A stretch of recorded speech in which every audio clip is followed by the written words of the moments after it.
Ar ziņām pasaulē Latvijā Latgalē Radio Alise Plus studijā Juris Saukāns. Azerbaidžāna šodien paziņoja, ka tās armija sākusi militāru operāciju konstitucionālās kārtības atjaunošanai de facto neatkarīgajā Kalnu Karabahā. Tiek ziņots par triecieniem Armēnijas un Kalnu Karabahas armijas objektiem. Baku arī apsūdzējusi Armēniju un Kalnu Karabahu teroristisku uzbrukumu organizēšanā. Par iemeslu apsūdzībām kalpo 2 mīnu sprādzieni Kalnu Karabahas Azerbaidžānas kontrolētajā daļā. Pirmajā gadījumā uz mīnas uzbrauca valsts autoceļu dienesta automobīlis un gāja bojā 2 dienesta darbinieki. Otrajā eksplozijā zaudējuši dzīvību 4 iekšlietu ministrijas darbinieki, kas devās uz notikumu vietu. Arī viņu automobīlis uzbrauca uz mīnas. Radikālās klimata aktīvistu organizācijas Leste Generacion atbalstītāji vakar un šodien bloķē satiksmi vairākās Berlīnes vietās, turpinot protestus pret fosilā kurināmā izmantošanu. Šorīt satiksme bija traucēta 10 dažādās vietās, dažviet aktīvisti pielīmējušies pie asfalta, norāda policija. Situācijas risināšanā iesaistīti līdz 500 policistiem. Policija tīmekļa platformā X šoferus mudina saglabāt mieru un neiejaukties.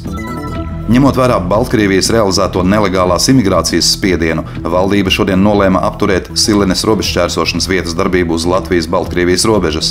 Iekšlietu ministrija norāda, ka faktiski nelegālās imigrācijas spiediens īsā laika periodā ir 3-kāršojies, tādēļ Silenes robežšķērsošanas vietas slēgšana sekmēs resursu pārdislucēšanu uz zaļo robežu.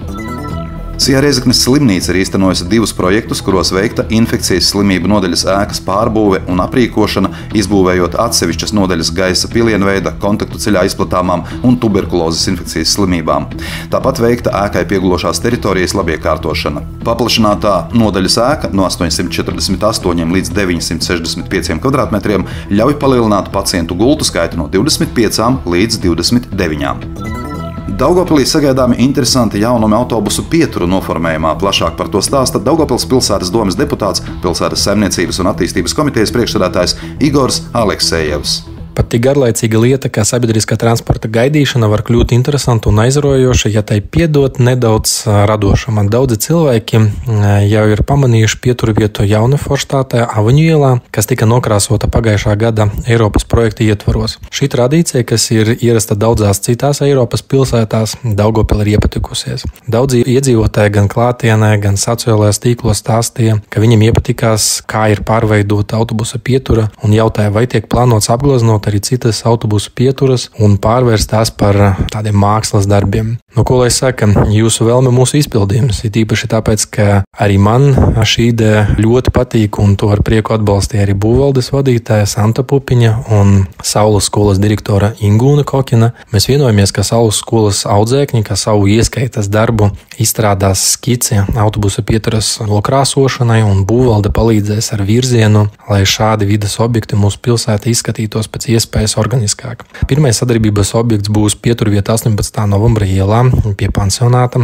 Tā tika izvēlēta galvenokārt tāpēc, ka tur ir lielāks garām braucošo automašīnu plūsmas apjoms, kas nozīmē lielāko skatījumu skaitu. Starp citu, sabiedriskā transporta pietura labiekārtošana un līdz ar to arī Daugavpils labiekārtošana un tās pievilcība palielina iedzīvotāju un turistu pirmo acīm redzamo studentu un uzņēmēju sadarbības piemēru. Savukārt Saules skolas skolēniem ir lieliski iespēja strādāt pie reāliem projektiem un vēl mācoties dot ieguldījumu savas dzimtās pilsētas labiekārtošanā. Un es ļoti ceru, ka pilsēta viņam noteikti atbildēs ar mīlestību un pateicību. Ar ziņām studijā bija Juris Saukāns. Projekta Ziņas bez robežām pasaulē Latvijā Latgalē ietvaros šo ziņu izlaidumu finansē Mediju atbalsta fonds.